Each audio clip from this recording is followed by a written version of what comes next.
자, 오늘도 이어서 독립보감을 소개해 드리도록 하겠습니다. 저번에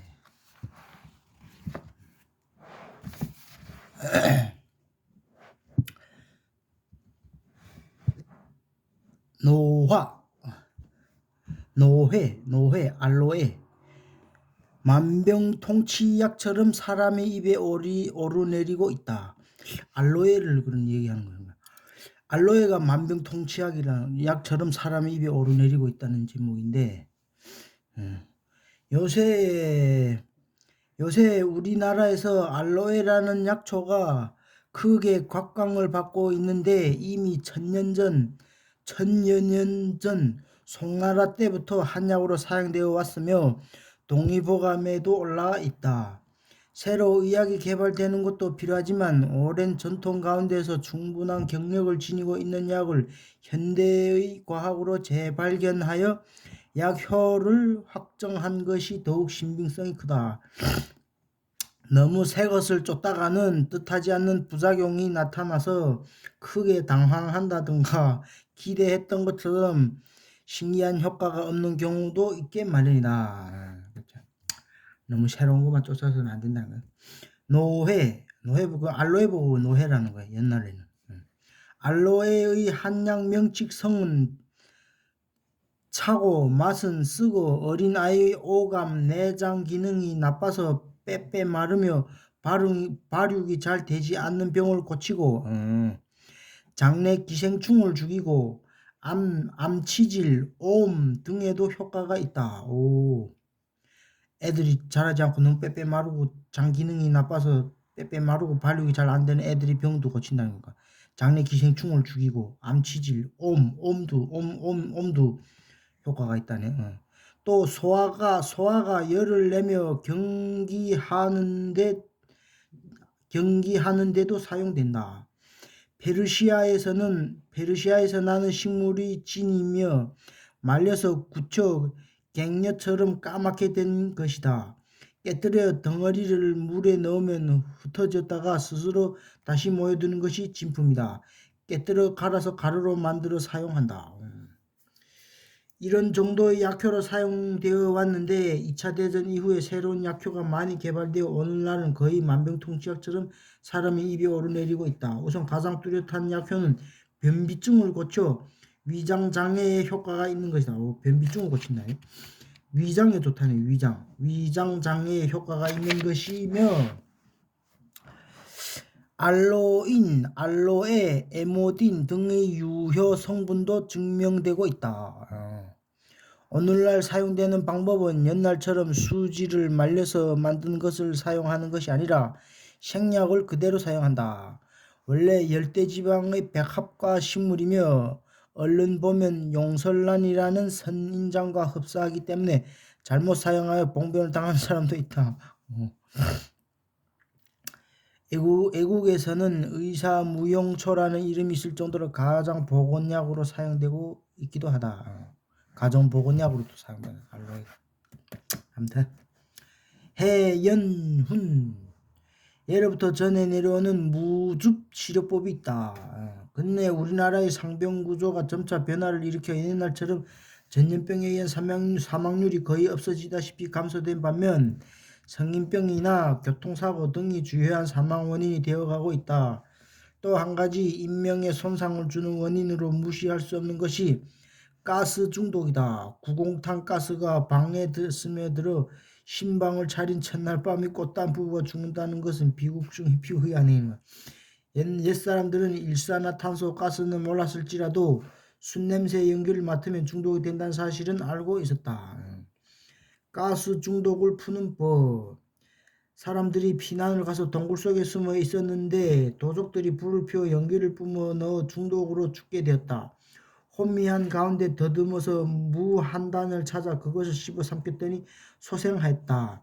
사람이 숯불 냄새를 맡으면 두통이 나고 구토를 하며 왕왕 죽는 수가 많다. 날무를 찢어서 즙을 내서 마시면 곧 깨어난다. 날무가 없을 때는 무씨를 물에 섞어 갈아서 마셔도 효과는 마찬가지다. 이 메탄가스 석탄가스 그런 데 중독됐을 때 무를 먹으면 좋다니까. 무즙을. 이렇게 예로부터 전해 내려오는 무즙 치료법 또는 김칫국 마시는 방법이 가스 중독에 어느 정도 효과가 있는지는 연구 결과가 있어야 하겠지만 하여튼 비타민C를 비롯하여 여러가지 비타민, 유기산 등이 가스 중독을 푸는 데 무슨 역할을 하는 것이 아닐까 생각된다. 비타민C. 우선 응급치료로 무즙도 좋지만 고압산소 치료법이 가장 좋은 치료법으로 되어 있는 오늘날 김칫국 구하러 다니느라고 시간을 보내서는 아니 될 것이다. 오랫동안 비워두었던 공방에는 곧장 들어가서는 아니 되며 반드시 방 안에 불을 피워 울기를 소산시킨 후에 들어가야지 사람이 상하지 않는다는 글귀도 있는 것을 보면 옛사람들이 가스 중독에 대한 관심을 엿볼 수 있다. 너무 오래 안 쓰던 그런 방에랑 갑자기 들어가서는 안 된다는 게 거기 냄새가 안 좋았고 가스 중독 걸리니까 불 펴갖고 바짝 마르고 그러고 쓴다. 어쨌든 가스 중독 같은데 그 걸렸을 때는 무즙을 바로 먹으면 좋다는 거예요. 무즙. 요병식. 병은 호미로 막아야 한다. 생명체가 기계와 다른 점은 자가 수복 능력이 있다고 하는 점이다.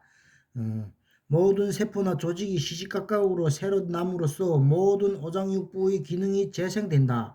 그러나 재생에도 한도가 있어서 어느 한계를 지나면 다시는 되살아날 수 없게 된다.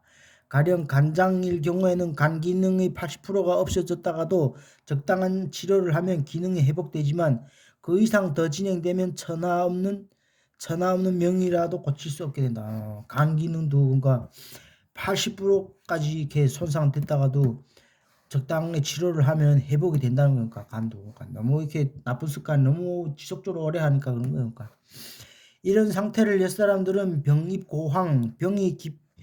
깊숙이 고항에 들어갔다라는 표현을 썼다. 무슨 병이든지 시초에는 쉽사리 고칠 수 있지만 때가 지나면 손을 써도 소용이 없게 된다. 병을 치료하는 방식. 병을 치료하고자 할 때는 우선 병의 근원을 캐고 병의 증상을 살펴서 오장이 아직 허하지 않고 육부가 아직 고갈되지 않고 혈맥이 아직 흐트러지지 않고 정신이 아직 맑을 때 약을 먹이면 반드시 살릴 수 있으며 병이 이미 깊어졌더라도 반은 고칠 수 있으나 병세가 이미 기울어졌을 때는 아무리 손을 써도 생명을 건져내기 힘들게 된다.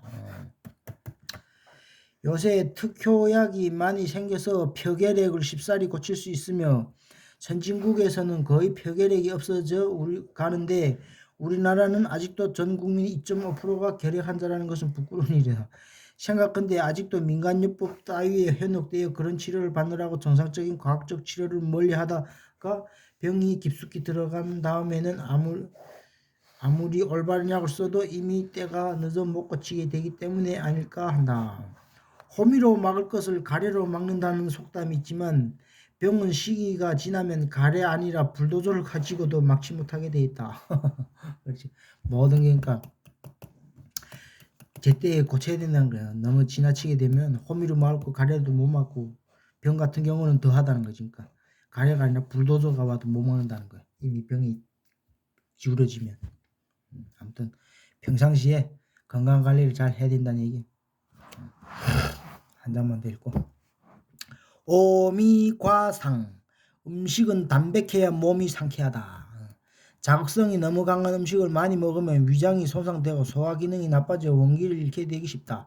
또 흔히 한약재는 합성약품과 달라서 모두 자연물이기 때문에 부작용이 적을 것을 생각하지만 잘못 먹으면 역시 몸에 해롭다. 음식 중에서 삼가해야 할 것은 너무 짠 것, 너무 매운 것, 마늘, 부추, 자극성 식품, 식초, 팔각, 해향, 쇠향, 계피 등은 지나치면 모두 원기를 상하게 한다. 너무 많이 먹으면 안 좋다. 매운 것도 안 좋고 마늘도 너무 많이 안 좋고 부추, 자극성이 심한 거 어쨌든 많이 먹으면 안 좋다. 약 중에는 태자, 복령, 저령, 등심, 호박, 야채 호박이 아니라 광물성 호박은 통초, 목통, 활성 등이 모두 양기를 흩어내리니 함부로 복용해서는 안 된다. 짠 것을 많이 먹으면 혈맥이 잘 통하지 못하고 즉 동맥경화증과 고혈압이 되어 살색이 변하고 쓴 음식을 많이 먹으면 피부가 거칠어지고 털이 빠지며 매운 것을 많이 먹으면 근육이 당기고 손톱이 마르며 신 것을 많이 먹으면 살이 두꺼워지고 주름이 잡히며 입술이 말려 올라가고 단 것을 많이 먹으면 뼈가 쑤시고 머리카락이 빠진다. 이게 얼마나 중요한 거예요. 짠 것을 많이 먹으면 혈액이 잘 안 통한다는 거예요. 피가 안 통하고 고혈압이 된다는 거지. 그러니까 그리고 쓴 음식을 많이 먹으면 피부가 거칠어지고